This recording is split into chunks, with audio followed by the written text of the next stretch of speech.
पैसा आणि आनंद ह्याचं थोडं कनेक्शन आहे, पण एवढं कनेक्शन लावत बसायचं नाही. पैसा आणि आनंद. हा, गरीब माणूस राहिलेला रुपये पण आणून देतो. कामगार, कष्टकरी, ऊसतोडीवाला असो, कुणी असो. नागराज मंजुळेंनी जो पिक्चर बनवला इथं, बरं, आपल्या नगरी, तेव्हापासून प्रत्येकातला सुप्त कलाकार जागा झाला. तो काहीतरी कलाकारी करायला लागला, दाखवायला लागला. ओके, 100 रुपये कमावले, 110-120 खर्च करताय. बर, तुम्ही अति गरीब आहे, दारिद्र्य रेषेखाली. बर. हे रील तुम्ही बनवायला सुरुवात केली, अपलोड केली मामा, पण हे रील प्लस बिझनेस कसं मॅनेज होते मग आता? रील प्लस बिझनेस म्हणजे आता सपोज आपण एकदा एखादी रील शूट करतोय, तर मी अचानक आलेल्या एखाद्या माणसाला घेतो, तुम्ही काय पण करा, व्यवसाय करा, नोकरी करा, पण शेतीशी कनेक्टेड राहा. 5-6 महिने एका मेडिकल दुकानात पगारीवर कामाला राहा. पगारीवर कामाला? हा, बर बर. पगारीवर राहिल्यानंतर ते झाडण्यापासून ते माल सॉर्टिंग करणे, माल लावणे, बिल चेक करणे, कितीला आलंय, काय किती एक्सपायरीचं आलंय, काय झालंय, ते जर त्याला नाही कळलं तर तो माणूस बिझनेसमध्ये सक्सेस होत नाही. सुखात जगायला जास्त पैसे लागत नाही, पण सुखात जगतोय दाखवायला लय पैसे लागतात. नमस्कार मित्रांनो, मी अक्षय निकम, नेहमीप्रमाणे एका नवीन व्हिडिओमध्ये. आणि आजचा आपला हा व्हिडिओ खूप स्पेशल होणार आहे. का तर आपल्या महाराष्ट्रातील सैराट फेमस जे गाव आहे आपलं जेऊर, त्या जेऊर नगरीत आज आपण आलो आहे. आमचे बादल मामा जे की आता मेडिकल चालवतात आणि कलाकाराचे प्रेमी असणारे बादल मामा यांच्याशी आपण आज पॉडकास्ट शूट करतोय. तर हे सगळं सुरुवात करताना आपण तुमच्या बालपणापासून सुरुवात करूयात, की तुम्ही बालपणी काय गोष्टी फेस केल्या किंवा काय तुमचं एज्युकेशन होतं, की तुम्ही खोडकड यादीत येत होता का अभ्यासीच्या यादीत येत होता, त्या कुठल्या गटात तुम्ही मोडत होता? लहानपणी बरीचशी पोरं खोडकरच असतात. बरोबर. आणि अभ्यास करायचो, पण खोड्यात जास्त असायच्या. आणि लहानपणी अडचणी बऱ्याचशा म्हणजे फेस कराव्या लागल्या. आणि ते फेस करत करत शिक्षण म्हणजे माझं 5वी पर्यंत शिक्षण जेऊरमध्येच झालं. आपल्या जिल्हा परिषद शाळेमध्ये 4थी पर्यंत, 5वीला भारत हायस्कूल आणि 6वी ते 9वी VPS हायस्कूल लोणावळा. हां, ओके. आणि त्याच्यानंतर परत रायगड जिल्ह्यात माझे भाऊ शिक्षक होते, तिथे 10वी, 11वी, 12वी केली. परत पुण्यात शिकायला, परत पुण्यातलं झालं की परत फार्मसी करायला उस्मानाबादला. आणि जर्नी सुरू झाली. हा, आणि शेवट डी फार्मसी करून थांबलो, मेडिकल दुकान टाकलं. अच्छा, मेडिकल दुकान टाकायचं म्हणजे तुमचं फॅमिली बॅकग्राऊंड आहे का चालता चालता भेटलेलं गिफ्ट आहे? नाही, फॅमिली बॅकग्राऊंड माझं हॉटेलचं आहे. आणि झालं काय, मी गावाकडे आलो ग्रॅज्युएशन करून, त्यावेळेला मला शेजारचे डॉक्टर सुभाष सुराणा, बरं, आपलं ते आमच्या पंचक्रोशीत प्रसिद्ध डॉक्टर, तर त्यांनी सहज वडिलांना सांगितलं, हा कुठं फिरतो उगीच, माझ्याकडे द्या पाठवून. बरं. त्यांच्या दवाखान्यात केस पेपर काढायला, छोटी मोठी कामं करायला गेलो. गेल्यानंतर 5-6 महिन्यात डॉक्टरांनी मला सल्ला दिला, म्हणले अरे तू शिकलायस, सायन्स साडने शिकलायस, तर फार्मसी कर आणि मेडिकल टाक. बरं. मग सहजासहजी एक रिझल्ट लागलेले होते 10वी, 11वीचे, 12वीचे, आणि मला पाठवलं डी फार्मसीला उस्मानाबादला. तिथे पण गेल्यानंतर मिळालं ॲडमिशन, फार्मसी केलं, आलो. बरं. 87ला पासआउट झालो. 87ला पासआउट झाला? हो. आणि मेडिकलचं स्टार्टअप कधी झालं आपलं? मेडिकल स्टार्टअप 87 एंडलाच, लगेच म्हणजे लायसन्स आलं की लगेच चालू करून घेतलं मी. माझा मेडिकल हा पेशाच नव्हता, फील्डच नव्हता आपलं. फील्डच नव्हतं, म्हणजे चालत भेटलेलं गिफ्ट, चालत गॉड गिफ्ट. आणि असंच होतं काही जणांच्या लाईफमध्ये, रिॲलिटीमध्ये असं कोणीतरी गॉड फादर मिळाला पाहिजे. पण मामा हे आता त्या 76 सालचा तुम्ही हे किस्सा, माझी जन्मतारीख 65 आहे आणि 75 साली पहिलीच होतो. 75 साली तुम्ही पहिलीच होत? हां. म्हणजे तुम्हाला, मला वाटतं त्यावेळेस फायनान्शियली एवढा फ्रीडम नव्हता तुम्ही पाहायला गेलता. पण मेडिकल टाकताना पण भरपूर अडचणी आल्या ना तुम्हाला? मेडिकल टाकताना पण खूप अडचणी आल्या. तर त्या काळात मेडिकल दुकान टाकायला ₹1,00,000 भांडवल लागायचं. 87 साली लाख रुपये भांडवल. आणि सगळ्यात महत्वाची गोष्ट की एवढं भांडवल म्हणजे कोणाकडेच नसायचं. 100 रुपये नोट असली तरी मोठी गोष्ट होती त्या काळात. 86 87. बरं बरं. माझं डी फार्मसी 2000 रुपयात झालेले. महत्वाची गोष्ट काय की आता प्रत्येक गोष्ट महाग झाली, शिक्षण महाग, सगळं महाग, खाणं पिणं महाग, सगळं झालं. आता तर महागच आहे. हो. पण तुम्ही जे तुमचं पिरियड सांगता एज्युकेशन, त्यावेळेस पण त्या सिच्युएशनला ते महागाई होतीच. त्यावेळी गरजा पण नव्हत्या हो. गरजा नव्हत्या. हा, आणि कसं आहे, 2 वेळेला जेवण मिळालं, 1 वेळेला चहा मिळाला, बाद झालं. आणि कसं असतंय माणसाला की माणूस जसा प्रगत होत जाईल तसे त्याच्या भौतिक गरजा वाढतात. नक्कीच. आणि भौतिक गरजांमुळे खर्च वाढतात. अच्छा, ते आता ते आवश्यक झालेले आहे आवश्यक समाजात. झालेलं हो आहे. हो हो. आज 37 वर्ष त्याला कंप्लीट झालेत. हो. पण एवढ्या दिवस एकाच धंद्यात राहून ते टिकवणं किती महत्वाचं असतं आणि ते कसं टिकवलं याच्याबद्दल विचारायचं होतं. टिकवलं कसं म्हणजे कसं की समाजात वेगवेगळ्या प्रकारची माणसं भेटतात. तर तुम्हाला काही उदार मागणारे भेटणार, बरोबर आहे. काहींची अपेक्षा असते की मला कमी पैशात मिळावं, तशी भेटले काय. आणि सगळ्यांना सांभाळत उधार देत. आणि त्या काळात म्हणजे उधारी हा खूप मोठा प्रश्न होता. लोकांच्या परिस्थिती एकदम साधारण होत्या आणि उधारे पण लय जास्त नसायचे, 50 60 100 रुपये असे. पण काय वसूल होत, काय बुडत, कसं तरी तरंगलो चालू होतं. आणि सगळ्यात बॅड पॅच ज्या वेळेला आला फायनान्शियल, त्यावेळेला तुमच्या दुकानात माल किती बघून तुम्हाला समोरची पार्टी माल द्यायची. बर. तर मी लिटरली आज म्हणजे मी कोणाला बोललो नाही, तर एक प्रत्येकाच्या आयुष्यात काहीतरी डार्क सिक्रेट असतं. नक्कीच. मी सांगतो, माझ्या दुकानात मी मोकळी झालेली बॉक्स त्यात रद्दी भरून वरती ठेवायचो. ठेवायचं. हां, आणि वरती ठेवून आलेला कोणी व्यापारी असो, अगर कोणी मेडिकल रिप्रेझेंटेटिव्ह असो, कोणाला माहीत नसायचं की माल आहे का नाही. बरोबर. तर तो माल बघून, स्टॉक भरपूर आहे बघून मला माल द्यायचा. अच्छा, त्याची मेंटॅलिटी हो. माल बघून तुम्ही आणि बदलायची. माझ्यावरती अकलूजच्या व्यापाऱ्यांचे खूप उपकार आहेत. होय का? सगळ्यांनी एवढं सांभाळलेलं आहे की 3 महिने 4 महिने 5 महिने लोक पैसे मागत नसायचे. आणि मग मी प्रपंच सांभाळत सगळ्या गोष्टी करत लाईनला लागलो. नाही पण मामा, आता मी बघतोय त्यावेळेस एज्युकेशन करून नोकरी हाच जास्त मोठा पेशा होता. हो हो हो. त्यावेळेस धंदाकडे कसं, म्हणजे धंद्याकडे वळलो कसा, तर मला घरच्यांनी एक गोष्ट सांगितली होती की तू नोकरी करशील तर तू शेवटपर्यंत जिवंत राहणार, एवढा तुला पगार मिळणार. बर बर बर. तू जगणार. आणि मी माझे बघतोय आता समोरच्या आजूबाजूची लोक रिटायर झाले तरी EMI चालू आहे, घराचा चालू आहे, गाडीचा चालू आहे, याच्या चालू आहे. आणि सगळ्यात महत्वाचं, त्यांना वरून मिळणारी सुट्टी एन्जॉय करावं लागत होती. तसं आपण व्यवसायात कधी पण सुट्टी काढू शकतो. हा, पण म्हणजे माझा पॉइंट आहे बरं का, व्यवसायाकडेचा, की तो कधीही सुट्टी काढू शकतो, फ्रीडम असतो. पण एक साईडचं माइंड सारखं त्याचं बिझनेसमध्ये गुंतलेलं असतं. हो, म्हणजे तो कुठेतरी गेला तरी ते एक त्या डोक्यात चक्र चालू असते, यार आजचा धंदा बुडला असेल किंवा कसं इन्क्रीज करायचं, पोहोचायचं, टार्गेट्स असतात, खूप साऱ्या काही गोष्टी. म्हणजे आपण कम्पेअर नाही करू शकत की धंदाच चांगला किंवा नोकरी चांगली. आता तुमचा माइंडसेट कसा आहे, तुमची नोकरी करायची तयारी असेल तर तुम्ही नोकरीच करा. आणि नोकऱ्या पण आमच्या काळात पण एवढ्या नव्हत्या. माझ्या काळात पोस्टल ऑर्डर नावाचा प्रकार असायचा. कुठली जाहिरात आली की ते पेपरमध्ये बघून 11 रुपये पोस्टल ऑर्डर, 22 रुपये पोस्टल ऑर्डर पाठवायचो, इंटरव्ह्यूला जायचो. बर. आणि लिटरली आमच्या काळात इंटरव्ह्यूला जायला आम्हाला लय खर्च होत नसायचा. बर. कारण रेल्वेत बऱ्याच वेळा विदाऊट तिकीट जायचं. आणि पकडलं तरी TC पोरासोरांना बघायचं, म्हणायचं कुठे चाललंय, इंटरव्ह्यूला चाललोय. मग TC पण बोलायचे चल जाऊ दे. म्हणजे त्यावेळेला म्हणजे कसं काइंडनेस म्हणजे कसं करुणा, दया हे प्रकार होते. आता नियम कडक झालेत, सगळं झाले, तुम्ही प्रत्येक पाऊल टाकायला पैसे येतात आता. मग आता बिझनेस करताना म्हणजे तेवढं म्हणजे असे नवीन अनुभव असतात नाही का, खूप. तसा एखादा अनुभव आहे का जे की त्याचा गमतीदार पण आहे? गमतीदार आहे. मी आता असं बऱ्याच वेळा असं उधार देतो, भरपूर लोकांना द्यायचो. तर माझी काय वेळेला असं पैशाची जर ऍडजस्टमेंट नाही झाली तर मी ज्यांना उधार दिले त्यांना पुढच्या वेळेला न्यायला आले की म्हणायचो काका तेवढं मागचं 1400 रुपये जमा करा गे. मग काका रागाला जाणार. हां. काका म्हणणार, अरे तू कोणाला पैसे मागतोयस, तुला माहिती आहे का मी कोण आहे.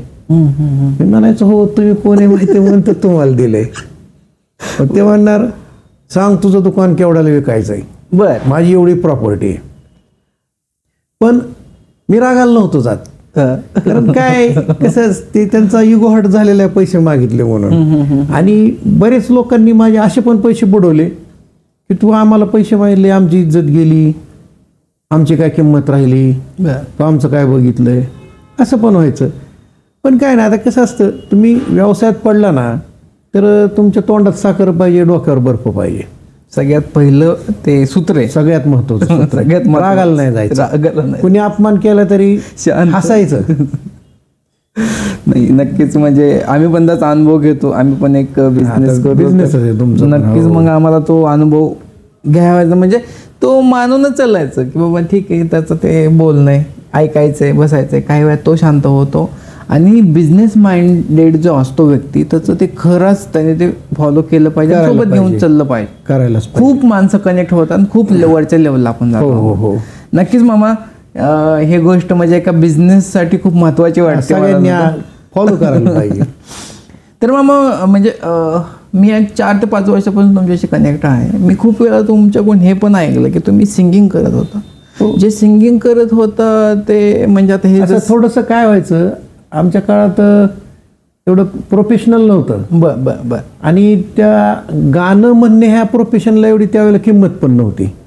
किती सालची सांगताय? म्हणजे तुम्ही 82-83 सालची गोष्ट. मला वाटतं तुम्ही लोणावळ्यात होतो, नंतर पुण्यात होतो एज्युकेशनच्या वेळेस. ते लोणावळ्यात पुण्यात.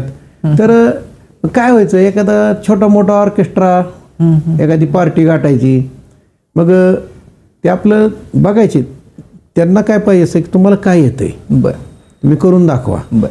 त्यांना पटलं तर ते बरोबर घ्यायचे. आणि नुकत्याच इकोसिस्टम हे सगळे आलेल्या, ते आवाजामध्ये ते करायचं मिक्सिंग, ते आलेलं होतं. मग त्याच्यामुळे तो खाली बसलेला ऑपरेटर तो बऱ्यापैकी तुमच्या आवाजाचे ओढाताण ऍडजस्ट करायचा. आता सुद्धा तसंच होतं. मग कधीतरी गंमत म्हणून मग मधून अजून 100 रुपये नाईटने जायचं आपलं, गाणी म्हणायची, मजा यायची. पण त्यावेळेला मजा म्हणून, म्हणजे कसं पैशापेक्षा ती एक मजा होती. आणि सगळ्यात महत्वाचं स्टेज डेअरिंग, एवढ्या मोठ्या 5-7 हजार लोकांसमोर उभं राहून गाणं म्हणायचं. आणि आम्हाला एकच शिकवलेलं, पब्लिककडे बघायचंच नाही, पब्लिककडे बघायचं, वर बघून गाणं म्हणायचं. नाही, स्टेज डेअरिंग खूप महत्वाची आहे. कसं होतं म्हणजे ते तुम्ही एक आवड म्हणून केलं. आवड. आणि कसं होतं की गाणं तुम्हाला येत नसलं तरी तुम्ही म्हणा गाणं. घरात एखादी सिस्टम म्हणा, तुमचं तुम्हीच एकटं म्हणा. आणि त्याच्यामध्ये जे आनंद मिळतो तुम्हाला गाणी म्हणणे, की तुमचं माइंड रिलॅक्स होतं. आणि ते तुम्ही करा. आणि जी तुम्हाला आवड आहे ना ज्या गोष्टीची, ती पुढं चालू ठेवा, छंद सोडू नका. पण मामा 60 रनिंग आहे तुमचं. इंस्टाग्राम आणि फेसबुक रील बनवायची कल्पना कशी आली तुम्हाला? इंस्टाग्राम फेसबुकचं कसं डोक्यात आलं की आपण दुसऱ्याच्या रील बघत होतो. बर. तर आपल्याकडे काही दुकानात अशा मोमेंट्स अशा घडतात, काही विनोदी असतात, काय रागाला जाणारे असतात, काय कसे असतात. मग ते मी लिहून ठेवायला चालू केल्या. मी कोणाला ते आयडियाज द्यायचो, ते तयार करायचे. मग सगळ्यात पहिली रील मी बनवली, आज जे फेमस आहेत आप्पा म्हणून, प्रशांत तकीक. प्रशांत तकीक. तर त्यांच्याबरोबर मी एक झेंडू बॉम्बची रील बनवली. तर झेंडू बॉम्बची रील बनवल्यानंतर खूप व्ह्यूज आल्या त्याला. व्ह्यूज आल्यानंतर प्रशांत मला म्हणाला, मामा तुम्ही पण बनव जमून अजून रील. म्हणायचं अरे आपलं काय खरंय. असं करत करत करत करत चालू झाला प्रवास. आणि याच्यामध्ये पैसे मिळवण्यापेक्षा तुम्ही जर तुमचा चांगला विचार लोकांपर्यंत पोहोचवू शकला तर तेच तुमचं मॉनिटायझेशन आहे. तेच मॉनिटायझेशन. कारण रील्स बनवून तुमचं पोट भरणार नाही, हे मी पण सांगतो. बघून पण भरत नाही आणि बनवून पण भरत नाही. तुम्ही काहीतरी व्यवसाय चालू ठेवा. प्लस एक छंद म्हणून एक रोज एखादी 10-15-20 मिनिटं त्यासाठी काढून केलं तर ठीक आहे. अच्छा. नाही, तुम्ही बघताय पण आताच्या युवक म्हणजे तुम्ही रील्स बनवलं म्हणजे तुम्ही जगातला खूप महान व्यक्ती हो. आणि त्या रील्स बनवायच्या नादात मी बऱ्याच वेळा बघितले जीव धोक्यात घालतात. गेलेत गेलेत लोक, गेले पाण्यात जातात, Yes. सेल्फी काढायचा प्रयत्न करते. आणि तुम्ही मोठ्या डोहात जाऊन सेल्फी काढताय किंवा पाण्यात पोहताना काय एखादा व्हिडिओ बनवताय, काय करताय, लोकांना नाही हो घेणं त्याचं काय. आणि लोक बघत असतात, बघतात, तुम्ही जरी बुडायला लागलेले दिसले स्क्रॉल करतात, पुढे जातात, विषय संपला. कोणाला घेणं नाहीये. स्पीडवाली तुमच्याशी घेणं फक्त तुमचे आई वडील, बायको, मुलं, तुमची फॅमिली ह्यांनाच घेणं देणं असते. आणि तुम्ही जगात कोणाला किती हिरो बनवून दाखवा, ढिगाणी पडलेत हिरो. बरोबर. त्यामुळे हिरोगिरी करायच्या नादीच लागायचं नाही. आणि सध्याची आता जी तुमचं जे काय म्हणतात त्याला, तुमचं स्टेटस तुमचा व्यवसाय काय आहे, तुमची नोकरी काय आहे, तुमच्याकडे गाडी कुठली, तुमचं घर कसं आहे, ह्याच्यावर तुमचा स्टेटस सिम्बॉल आहे. आता तुम्ही दिसायला किती देखणे, अच्छा, हा सिम्बॉल नाही. त्यामुळे तोंडाला क्रीमा लावून गोर व्हायचा सुद्धा प्रयत्न करू नका. हा माझा नवीन पिढीला संदेश आहे. पण हा संदेश दिला मामा. पण तुम्ही जेव्हा पहिली रील अपलोड करत होता ती कोणती होती आणि त्याचा फीडबॅक कसा आला? म्हणजे पहिली रील मी अशीच एक माझ्या याच्यात दुकानात घडलेला प्रसंग होता, तो मी टाकला. मला वाटलं नाही असं काय खूप लोक बघतील. बरोबर. इंस्टाला टाकली होती मी, फेसबुक इंस्टा दोन्हीकडे टाकली होती. तर बऱ्यापैकी एक 2-3 हजार लोकांनी बघितली. तरी पण मग मला वाटलं की कुछ तो है. आणि मग हळूहळू आता माझा चेहरा लोकांच्या ओळखीचा झालाय. आता मी बाहेर गावी जातो त्यावेळेला लोक मला विचारतात, तुम्ही रील बनवता का हो? तुम्ही ते मेडिकलवाले का हो? बर. ते मेडिकलवाला सुनील, हे माझं माहिती टॅगलाईनच बनले, मेडिकलवाला सुनील. हे रील तुम्ही बनवायला सुरुवात केली, अपलोड केली मामा. पण हे रील प्लस बिझनेस कसं मॅनेज होते मग? आता रील प्लस बिझनेस म्हणजे आता सपोज आपण एकदा एखादी रील शूट करतोय, तर मी अचानक आलेल्या एखाद्या माणसाला घेतो, त्याला स्क्रिप्ट समजावून सांगतो, हे असं आहे. अचानक आलेलं माणसं? हो. आणि आपल्याला असं करायचंय आणि सिंगल टेक मध्ये करतो. ओके. परत दुसरी गोष्ट, मी एडिट जास्त करत नाही, फक्त मागचं पुढचं काय थोडंसं कट करायचं. म्युझिक टाकायच्या भानगडीत पडत नाही, कारण कॉपीराईट जर बसला तर तुमचं सगळं केलेलं पाण्यात जातं. मग कॉपीराईट म्युझिक बघूनच टाकायचं. म्हणजे याच्यासाठी तुमचा कंटेंट किती पॉवरफुल आहे? कंटेंट पॉवरफुल पाहिजे. आता मी असा काय लय मोठा ऍक्टर नाहीये किंवा असा काय लय मोठा क्रिएटर नाही. बरोबर. पण माझा कंटेंट असा आहे की असतो की मी माणसाच्या मनाला शिवून जातो.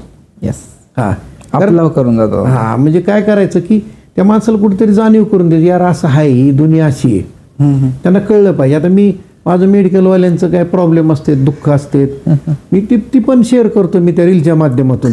आणि बरेचसे मेडिकलवाले माझे बंधू आहेत, ते पण स्टेटसला ठेवतात किंवा पुढे फॉरवर्ड करतात.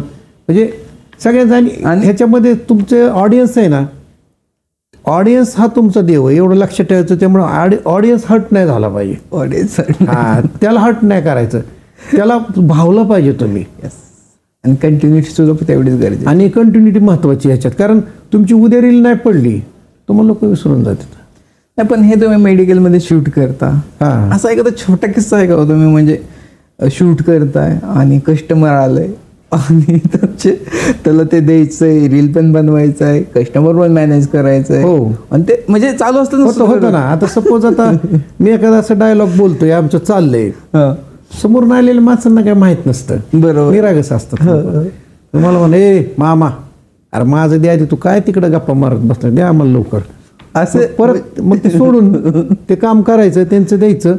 मग नंतर ते आपले सहकारी आहेत, मुलगा आहे, त्यांना सांगावं लागतं की तू त्यांना तिकडे बाजूला घे, जरा थोडीशी एक छोटीशी रील बनवतोय, असं सांगावं लागतं. आणि ते रील कम्प्लीट करायची.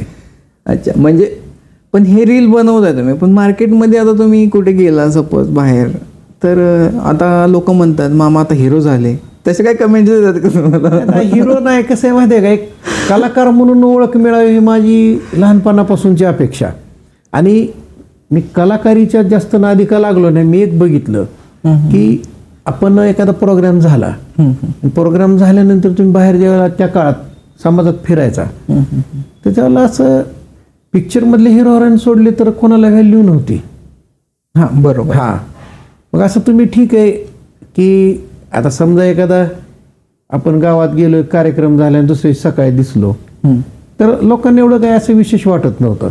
आणि त्यावेळेला सोशल मीडिया एवढा प्रबळ नव्हताच म्हणलं तरी चाललं. मला वाटतं 2005 नंतर झालं थोडं. आणि नागराज मंजुळेंनी जो पिक्चर बनवला इथं, बरं, आपल्या नगरी, तेव्हापासून प्रत्येकातला सुप्त कलाकार जागा झाला.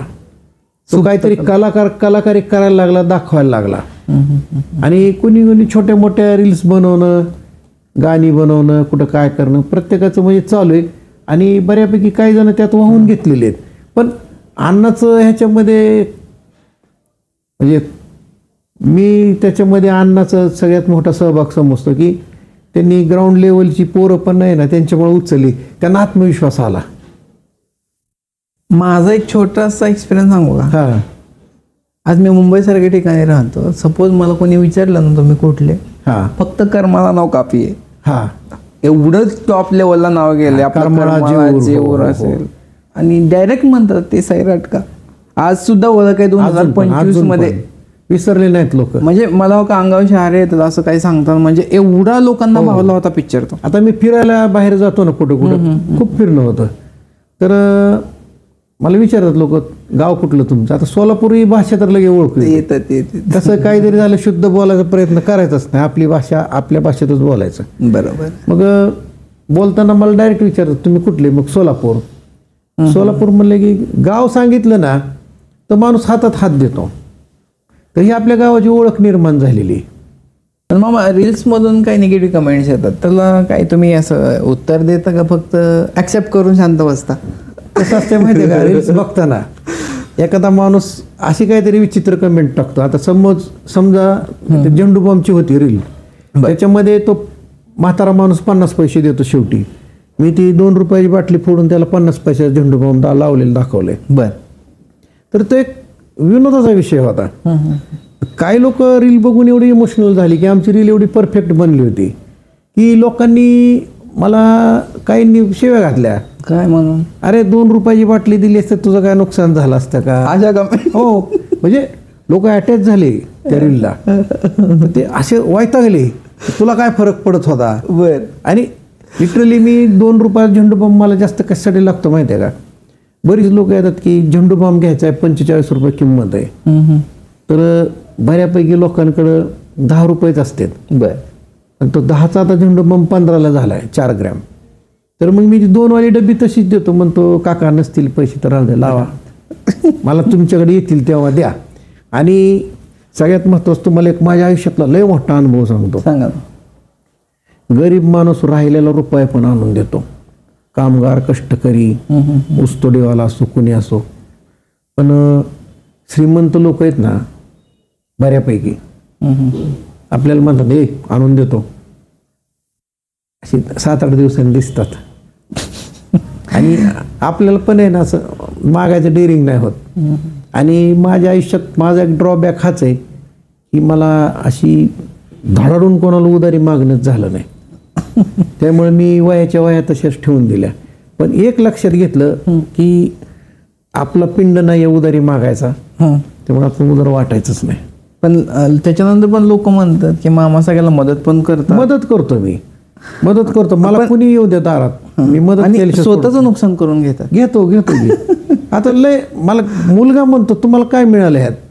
तर कसं असतं, ज्या वेळेला मी माझ्याकडे काय नव्हतं त्यावेळेला मला इतक्या लोकांनी मदत केली की मला ते दिवस आठवते. बर बर. मग आता भले एखाद्याने मला 10 रुपये मागितले, मी त्याला दिले, तो गेल्यानंतर माणसं काय म्हणते ते 10 रुपये ते. अरे पण आता दिले तर दिलेच. आता 10 रुपयाला तर आता ते कसं होतं, तो माणूस आहे त्याचा तो काय म्हणते त्याला कामधंदा करायचा नाही, फक्त फिरून खाणेपिणे असतंय. कधी कधी तशा लोकांना दिल्या जातं आणि द्यावं पण लागते, कारण तो बिचारा आशेने आलेला असतो आपल्यापाशी. आणि मी ग्राउंड लेवल अजून सोडली नाही, जमिनीपासून वर अजून कधीच गेलो नाही. आणि सगळ्यात महत्त्वाचं आयुष्यात सांगतो सगळ्यांना, आयुष्यात कोणाला शून्य समजायचं नाही बरं का.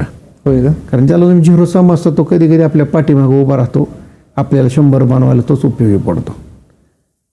नक्कीच हे खूप महत्त्वाचा आहे मामा शब्द. आज तुम्ही पृथ्वीवर बघितलं तर प्रत्येक माणूस स्वार्थी आहे.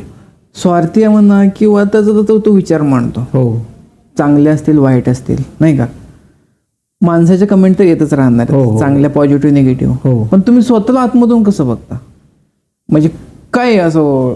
मी स्वतःला असं बघतो की आज एक 50 वर्षापूर्वी माझी काय परिस्थिती होती. अक्षरशः गावात कुणी नवीन सायकल आणली तर त्या एखाद्या चांगल्या घरच्या मुलाने आणलेली असायची सायकल, तर त्याच्या कॅरेजला आपण पकडून मागं पळतो. हा. तर ती मागं पळायसाठी आमची म्हणजे भांडणं व्हायची पोरांची. अरे बाप, की ती सायकलला आणि मागं पळायचं त्याच्याबरोबर. आज माझं पोरग बुलेट हंटर 2.5 लाखाची घेऊन येतं, फिरवतो. किती मोठं ट्रान्झॅक्शन आहे. आपण ते त्यावेळेला ती सायकलची एक चक्कर मारायला दिली ना, अहो तेव्हा आमच्यासाठी देव असायचा. ती सायकलची एक चक्कर मारायला दिली तर. आणि सगळ्यात महत्त्वाचं मला आठवतं, माझ्या काळात मुंबईवरून पुण्यावरून लोक आलेली, गळ्यात रेडिओ अडकवलेला असायचा. रेडिओ आणि त्याची घरी आणून ठेवलेली सायकल अशी, त्यांनी सायकल अशा हातात घेऊन फिरायचं, नुसते हातात घेऊन फिरणार. मग आपण असं बघणार सायकलकडे, अरे मी कधी सायकल घेईन ती बघून वाटायचं. आणि जी मी घेतलेली पहिली सायकल आहे ती अजून आहे. आणि आता हे सिको कंपनीचं खूप जुनं गाड्या आहे, 1970च्या दशकातलं आहे. बरं, ऑटोमॅटिक. मी आवडीने घालतो ते त्या काळातलं. क्या बात आहे. आणि खरंच ती जुन्या वस्तू टिकाऊच होत्या. ते अजून टाइम दाखवते. फक्त ह्याच्यासाठी एक आहे, तुमचा हात हलला पाहिजे, म्हणजे तुम्ही काम करत राहा. क्या बात आहे. कारण ऑटोमॅटिक याला चावी नाही, काय नाही. फक्त तुम्हाला टाइम ऍडजस्ट करता येतो, बाकी काय नाही, काहीच नाही करत. हा, तारीख आणि टाइम ऍडजस्ट करता येतं. आणि त्या काळातलं महागडं गाड्या आहे. आता हे ऑनलाईन सर्च केलं तर ह्याची 40,000 किंमत आहे. हो. पण तुम्ही आता जे सांगितलं ना, हात हलला पाहिजे ना, हात हलण्यासाठी काम केलं पाहिजे, हात हलण्यासाठी. किती मोठं. आणि तुम्हाला सांगू, सगळ्यात आपल्या समाजातले व्यंग्य सांगतो. बोला की. अशी बरीच लोक आहेत फक्त पोटासाठी धावपळ करतात. बरोबर. आणि अशी काही लोक पण आहेत की त्यांचं पोट भरलंय पण ते पचायसाठी त्यांना पळावं लागतंय. असे पण काही माणसं आहेत. हा. आणि जे पोटासाठी पळतायत ते बऱ्यापैकी निरोगी राहतात. जे पोटासाठी पळतात ते निरोगी, कारण सारखी धावपळ चालू असते. आता माझं सुद्धा 60 वय झालं तरी पळणं चालूच आहे. मी दिवसात 7-8 किलोमीटर चालून होत आहे माझं. बर. आणि 60 वय असून पण मी फिट आहे, तर ते माझ्या मेडिकल व्यवसायामुळे मी 13 तास उभा असतो आणि मला त्याचं काय वाटत नाही. आणि त्या अंगवळीने एवढं पडलंय की मी कुठं बाहेर गेल्यानंतर मी असं उभं राहिल्याशिवाय मला बरं वाटत नाही. असं. ओके. हा, म्हणजे दुकानात रोज उभं राहायची सवय. मामा, फिट ठेवणं राहणं ते तुमच्या रीलमधून पण तुम्ही दाखवताय. हो.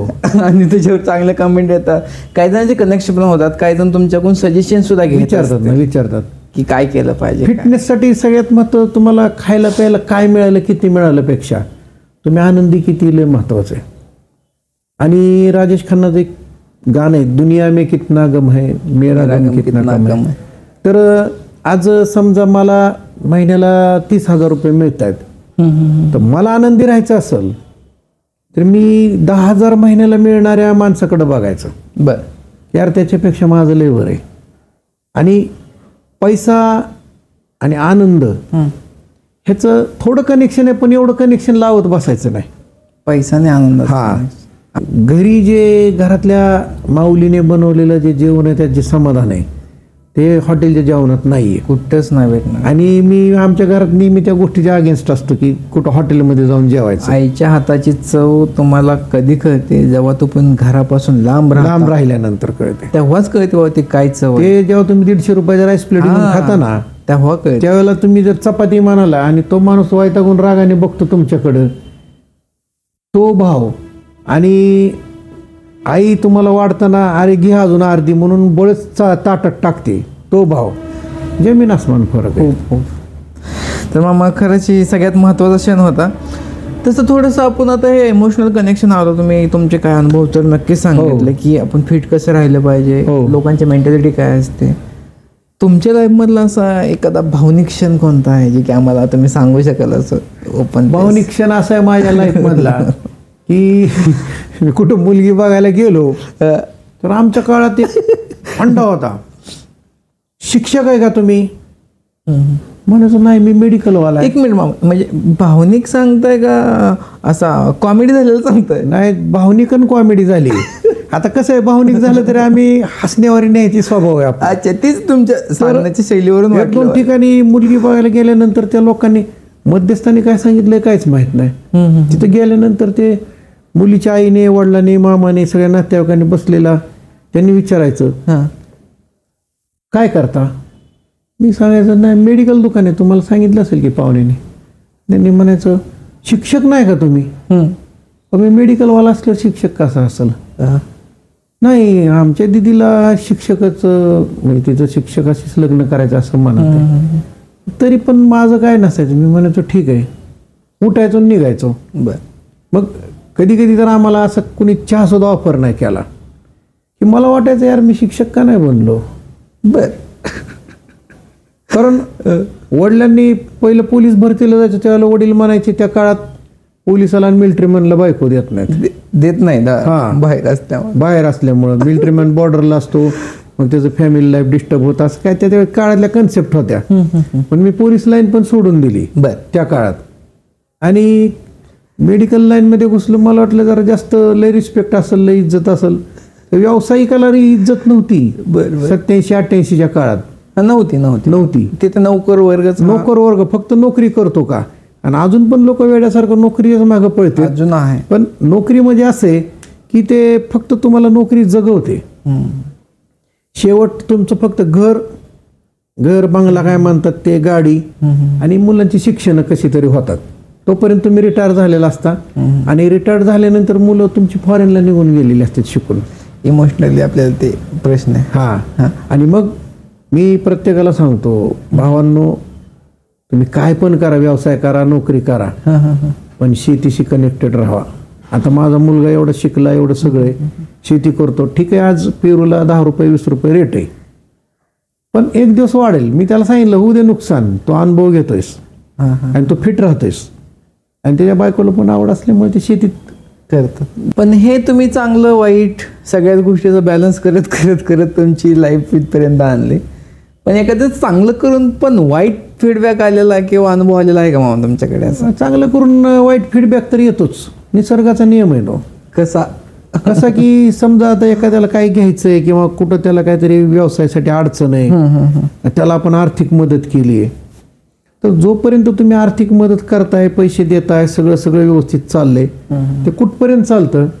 जोपर्यंत तुम्ही त्याला ते पैसे मागत नाही तोपर्यंत. हा, बरोबर. तुम्ही ज्या वेळेला आठवण करून देता ना, यार ते तुला एवढे दिले होते, त्यातले थोडेफार दिलेस तर बरं होईल, मला अशी अडचणी असं आहे तसं आहे, तो माणूस एकदम वैतागतो, रागायला जातो.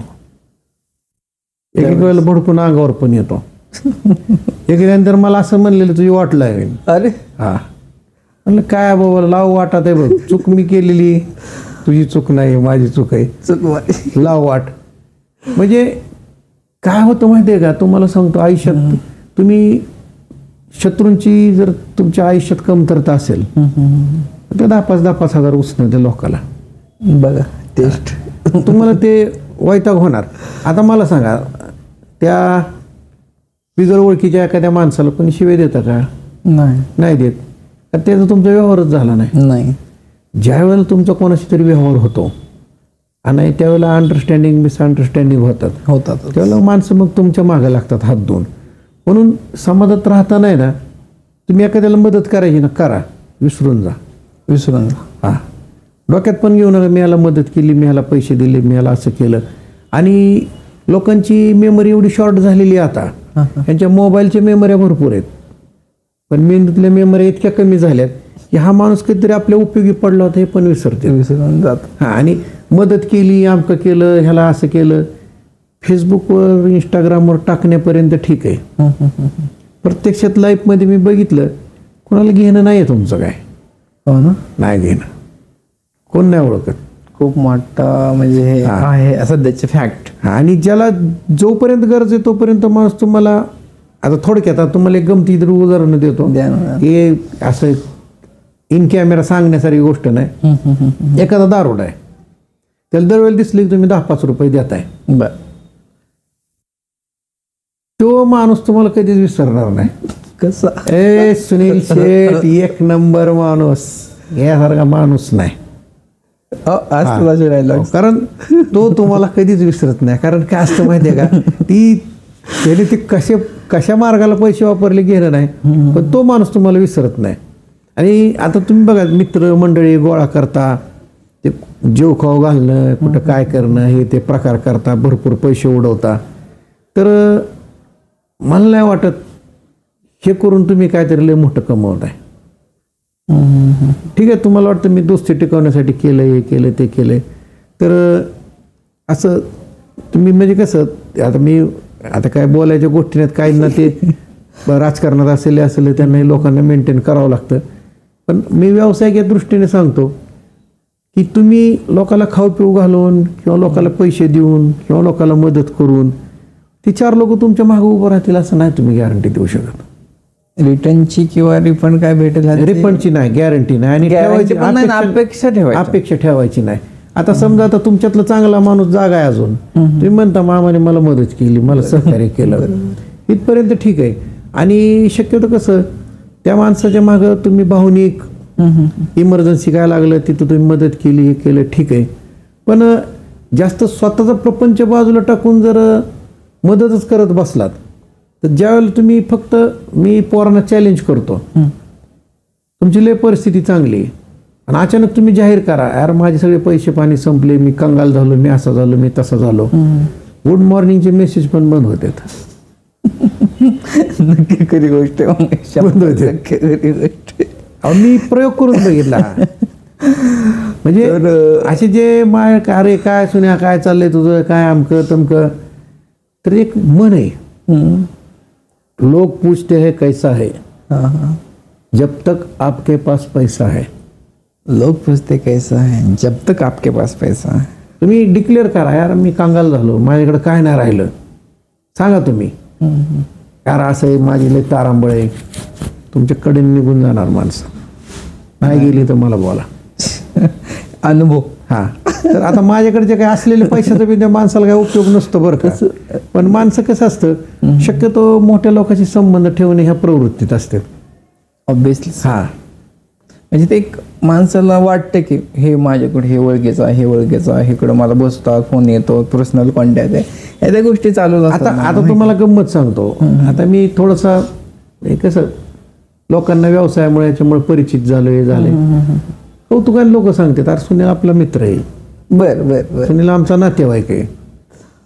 आणि बऱ्याच लोकांनी त्या काळात मला नातं सांगितलं, तर म्हणायचे काय असेल नाही काय, एवढं मला मी नातं होतं नाही माहीत, आधी सांग आधी. आणि आता कसं सांगतात, आणि मी पण आहे ना, मी कोणाला अंडर एस्टिमेट करत नाही, कोणाला कमी लेखत नाही. पाहुण्या रावळ्यापेक्षा आपण मोठं नाही. सगळ्याला सोबत घेऊन चालायचं, सगळ्याला सोबत घेऊन चालायचं, राहायचं ते राहावा, यायची त्यांनी चला. आणि सगळ्यात महत्वाचं कसं, तुम्ही सगळ्याच्या आर्थिक अडचणी भागवू शकत नाही कर. आणि तसा तुम्ही प्रयत्न केला तर तुमचा समतोल ढासळणार, तुमचं समतोल, तुम्ही खड्ड्यात जाणार.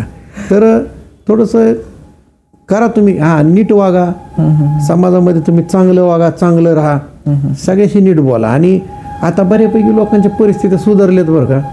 तर लोकांना तुमच्याकडून हाय हॅलोची, नमस्काराची आणि ह्याची अपेक्षा असते की यार मला वेळ द्यावा. आता लोकांना वेळ पाहिजे.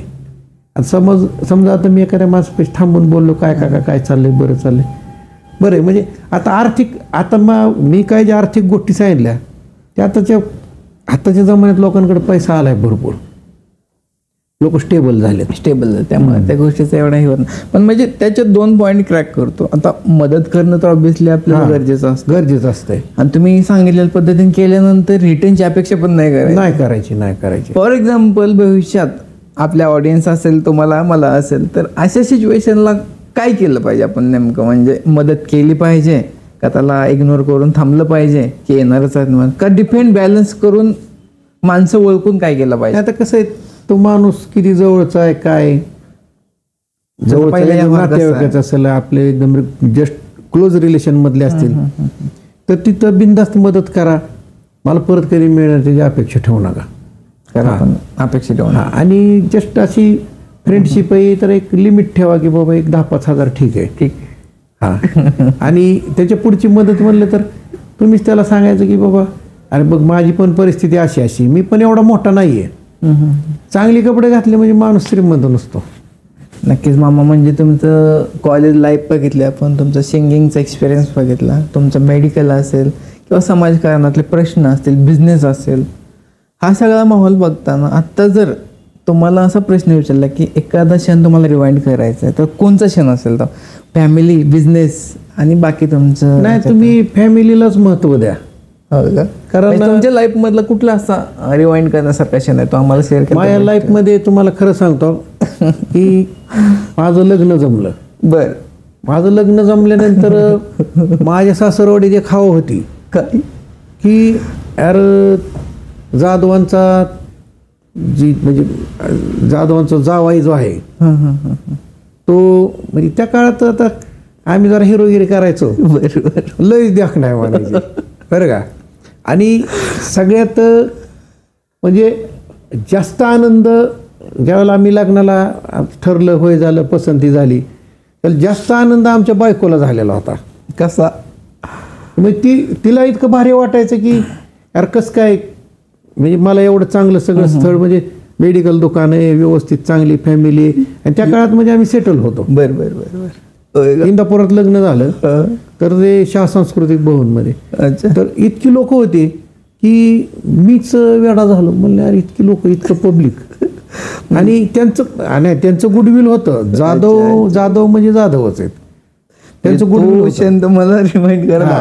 आणि त्यांनी माझ्या आयुष्यातल्या सगळ्या इतक्या अशी हाऊस असते माणसाची, असं आहे तसं आहे, तर त्यांनी ज्या प्रत्येक गोष्ट, आणि आमच्या बायकोने काय समजा असं पाहिजे तसं पाहिजे, असं तसं असतं, मुलीची अपेक्षा असते आईवडिलापाशी, भावापाशी, तर ते त्यांनी तिला फुलफिल. आणि एकुलती एक बहीण असल्यामुळे त्यांनी खूप मनापासून केलं. अजून प्रेम करतात ती लोक अजून. म्हणजे त्यावेळेसच्या प्रेमात आणि आताच्या प्रेमात एक सेकंद म्हणजे एक कणभर पण फरक नाही. म्हणजे माझे मेवणे आहेत बघा, सर्जेराव जाधव, अंकुश जाधव, देवराज जाधव, आणि सगळ्यात थोरले होते भीमराव जाधव. बरोबर. ते म्हणजे आता दिवंगत आहेत, पण त्यांनी पण खूप प्रेम केलेलं की, आणि ते लोक अजून पण तेवढंच प्रेम करतात. क्या बात आहे. खूपच भारी पॉईंट सांगितला तुमचा रिमाइंड करणार. नाही. आणि कसं आपल्याला म्हणजे कसं की एक आता कुठं जावं वाटलं तर मला निमगाव कितकेला जावं वाटतं आता पण. किती भारी तुम्ही आताचा किस्सा सांगितला लग्नाचा, की प्रत्येक माणसाच्या आयुष्यात तोच एक क्षण असतो असं मला वाटतं. काय तो आठवणीत राहतो. आजच्या तरुण पिढीने बिझनेस करावा की नोकरी करावा? म्हणजे आता बिझनेस करायचं म्हणलं ना तरुण पिढीने, तर त्यांच्याकडे सगळ्यात महत्वाचं भांडवल पाहिजे, कॅपिटल. बरोबर आहे. जागा पाहिजे. नक्कीच. आणि त्या गोष्टीचा एक्सपिरियन्स पण पाहिजे. जे आपण बिझनेस करतो. आता बरीचशी पोरं फार्मसी करतात की मेडिकल दुकान टाकतात. बरं. तर ट्रेनिंगला तर 2-3 महिने पण असं चालू असतं. एवढं काय लक्ष नसतं त्यांचं. निम्मा वेळ तर ते मोबाईल बघण्यातच घालवते. बरोबर. तर तुम्ही कुठल्या तरी 5-6 महिने एका मेडिकल दुकानात पगारीवर कामाला राहा. पगारीवर कामाला राहा. बरं. पगारीवर राहिल्यानंतर ते झाडण्यापासून ते माल सॉर्टिंग करणे, माल लावणे, बिल चेक करणे, कितीला आलंय, काय किती एक्सपायरीचं आलंय, काय झालंय, ते जर त्याला नाही कळलं तर तो माणूस बिझनेसमध्ये सक्सेस होत नाही. नोकरी तरुण वर्गाने कुठं वळलं पाहिजे बिझनेस? तरुण वर्गाने ते मी सांगितलं ना, तुमच्याकडे जर कॅपिटल असेल तर व्यवसाय, आणि तुम्ही बँकेकडून कर्ज काढून मी करणार हे असं तसं त्याचं तुम्ही ठरवलं तर बँका कर्ज देतात. पण ते किती देतात? तुम्हाला 10 लाख लागत असेल तर 2 लाख रुपये कर्ज. बरोबर आहे. मग 2 लाखात तुमचं काहीच होत नाही. मग ते आणलेले किती प्रॉडक्ट आणणार आणि किती विकणार? आणि त्याला रेंज एवढी वाढली, एवढी मोठी झाली की बोलायचंच काम नाही. आता होलसेलर्स कोणाला तर उधार देत नाहीत. म्हणजे होलसेलवरूनच उधारीच विषय बंद होता. याच्यासाठी तुमचा अनुभव महत्वाचा आहे, कॅपिटल, ह्या सगळ्या गोष्टी 100% बिझनेसमध्ये महत्त्वाच्या. आणि नोकरी लागायला पण आहे. तुम्हाला काय येतं ते तुम्हाला रिप्रेझेंट करता आलं पाहिजे. काय येतं? तुम्हाला काय येतं? तुम्ही म्हणता मी मेकॅनिकल इंजिनियर आहे, त्यात काय? मेकॅनिकल इंजिनियर तर बाबा सांग ॲक्सल फिरतो, 4 स्ट्रोक इंजिन आहे समजा, तर काय 4 स्ट्रोकचा लॉक आहे, मेकॅनिकल इंजिनियर आहे, माहिती पाहिजे. 4 स्ट्रोक म्हणजे काय, injection, combustion, power, exhaust. Okay. हा 4 स्ट्रोकचा लॉ आहे. आता मी मेडिकलवाला असून मला माहिती आहे, मग तो इंजिनिअरिंगवाल्याला मी विचारलं तर तो सांगतो मी बॅचलर आहे, डिप्लोमा होल्डर आहे, असं आहे तसं आहे. ह्याला ते सांगितलं तर लक्षात येत नाही बाबा. RPMचं त्याला सांगता येत नाही, टॉर्कचं सांगता येत नाही, किंवा इंजिनचे किती फेरे झाल्यानंतर चाकाचे किती फेरे होतात. मग त्याच्यावर ते कळतं की त्याला किती एनर्जी, किती टॉर्कने चाक फिरतंय, किती एनर्जीने चाक फिरतंय. म्हणजे या नोकरी करताना ह्या गोष्टीचं वेगळं तुम्हाला ते रिप्रेझेंट करता आलं पाहिजे, तुम्हाला ते नॉलेज घेतलं पाहिजे बेसिक. आणि ते घेऊन मग तुम्ही नोकरी करायला गेलात आणि तुम्ही तुमचं स्किल दाखवलं तिथं, तर तुमची बढती होत जाते. 100. आणि तुम्ही हेच काम जर रोज करत राहिला, त्यात काय बदल नाही केला, तर मग जो भरती झाला तोच रिटायर तो होणार. अच्छा, म्हणजे थोडक्यात बॅलन्स करा, स्वतःच्या मेंटॅलिटी आपण काय करू शकतो हे बघा, आणि त्याच्यानुसार तुम्ही बिझनेस ठरवा किंवा नोकरी करा, पण त्यात नंबर 1 करा. आणि सगळ्यात महत्त्वाचं तुम्हाला सांगतो, लोकांचं श्रीमंती गरिबी. श्रीमंतीचं गणित काय माहिती आहे का? बोला की. तुम्ही 100 रुपये कमावले आणि 100 रुपये खर्च केले तर तुम्ही गरीब आहे. 100 रुपये कमावले, 100 रुपये खर्च केले तर तुम्ही गरीब आहे. ओके. 100 रुपये कमावले, 110-120 खर्च करताय, बर, तुम्ही अति गरीब आहे, दारिद्र्य रेषेखाली. बर. कारण त्यातनं तुम्ही कधीच वर येणार नाही. पण जर तुम्ही 100 कमावताय आणि 50च खर्च करून 50त भागवताय, तर तुम्ही मध्यमवर्गीय मध्ये मोडताय. बर बर. किंवा ठीक आहे, पुढच्यासाठी थोडंसं साठवून ठेवताय, काहीतरी मॅनेजमेंट असतं पुढचं भविष्याचं.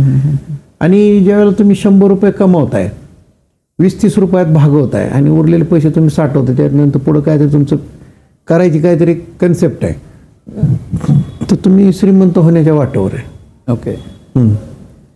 आणि तुम्ही विचारसरणी की तुम्ही भौतिक सुख, फिजिकल, की यार मी श्रीमंत दाखवायसाठी 4 व्हीलर घ्यायची, मी श्रीमंत दाखवायसाठी भारी बंगला बांधायचा, तर हे जे करत बसतो ना आपण, त्याच्यात तर आपल्याला मिळतंय किती ना आपण खर्च किती करतो, ह्या जर बॅलन्स नाही ना जुळला, तर तो माणूस एकदा जर कॉलॅप्स झाला, त्यात गडबडला, कोलमडला, तर बऱ्यापैकी बरेच लोक असे उपजरे येत नाहीत परत. तुमची ती एक रील पण मी बघितली होती, तुमची एक ती रील बघितली होती मी, दाखवण्यासाठी काहीतरी एक रील होती तुमची, काय होती?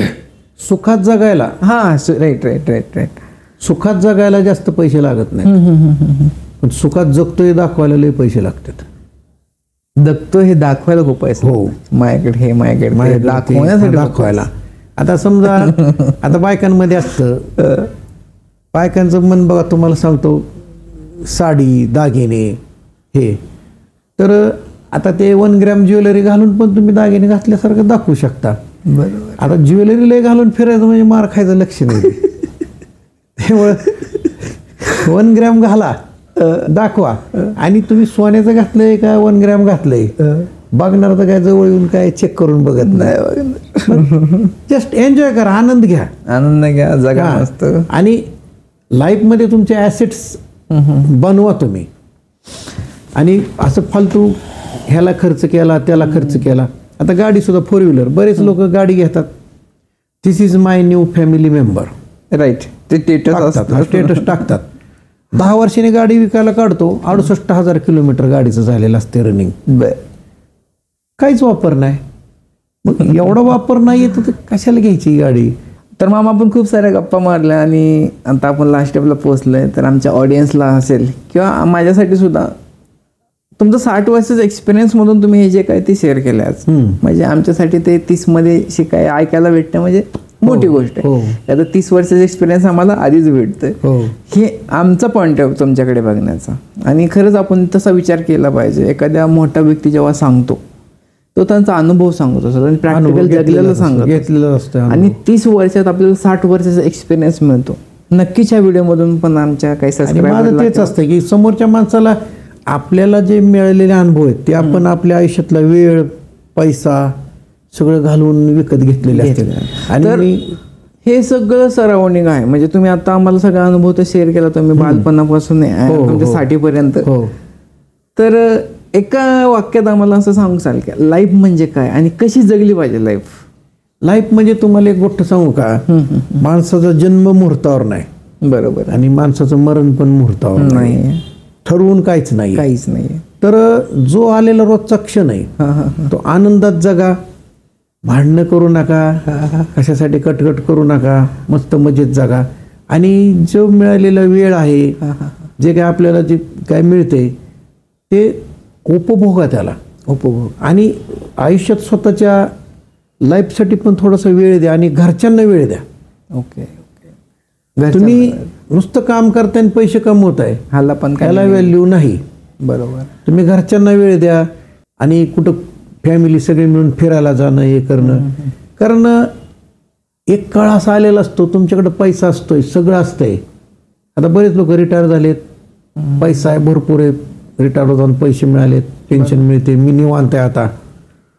पण पैसे असून पण ते उठून चालत जायचं, तुम्ही समजा हिमालयात फिरायला जायचंय, नाही जाऊ शकत. नाही जाऊ शकत. किती समजा कुठे एखाद्या ठिकाणी डेस्टिनेशनला एखाद्या जायचंय, पण ते लोक बोलतात की ज्यांना बीपीचा त्रास आहे, हार्टचा त्रास आहे, अमुक आहे तमुक आहे, त्यांनी येऊ नका. किंवा एखादी सपोज कुठं तुम्ही समुद्रात फिरायला जाणार आहे, पण कधी पाण्यातच गेलेलं नाही ना, आंघोळ करतानाच तुमचा पाण्याशी संपर्क येतोय. मग तुम्ही पाण्यात जर फिरायला जाणार तुम्हाला डोळे फिरणार तिथं. म्हणजे थोडे थोडे अनुभव घ्या हो तुम्ही आणि जगा. आणि जगा तुम्ही, आणि आनंदात जगा. आनंदात जगल्यानंतर तुमच्या शरीरात जे हॅपी हार्मोन्स तयार होतात ते खूप ते हॅपी हार्मोन्स खूप महत्त्वाचे आहेत. आणि ताण घेऊ नका कशाचाच, रिलॅक्स. आणि आपण उद्या बघणार आहे का नाही आपल्याला माहीत नाही. तर आजची वेळ जगून घ्या आणि लोकांशी चांगलं वागा, प्रेमाने वागा. आणि समोरच्याने दोन शिव्या जरी दिल्या तर ठीक आहे बाया म्हणायचं, मी कुठेतरी चुकलोय म्हणून तुम्हाला बोललायस, तू माझा सगळ्यात जवळचा माणूस की तुम्हाला जागं केलंस. राईट. मित्रांनो, तुम्ही आज बघताय एक मेडिकल चालवणारे व्यक्तिमत्व, जे की एक आर्टिस्ट होते, एक कलाकाराची आवड असणारे, आज मेडिकल बिझनेस आहे आणि वयाच्या 60मध्ये त्यांनी आपल्याला हा एक्सपिरियन्स शेअर केला आहे. एक कलाकार असून सुद्धा एक खरा आयुष्य जगणारा माणूस म्हणजे आपले बादल मामा. तर मामा, आजचा हा तुमचा अनुभव आणि एक्सपिरियन्स खूप महत्त्वाचा आहे आमच्यासाठी, आणि मला पण खूप आनंद वाटला की तुमच्याशी या गप्पा मारताना.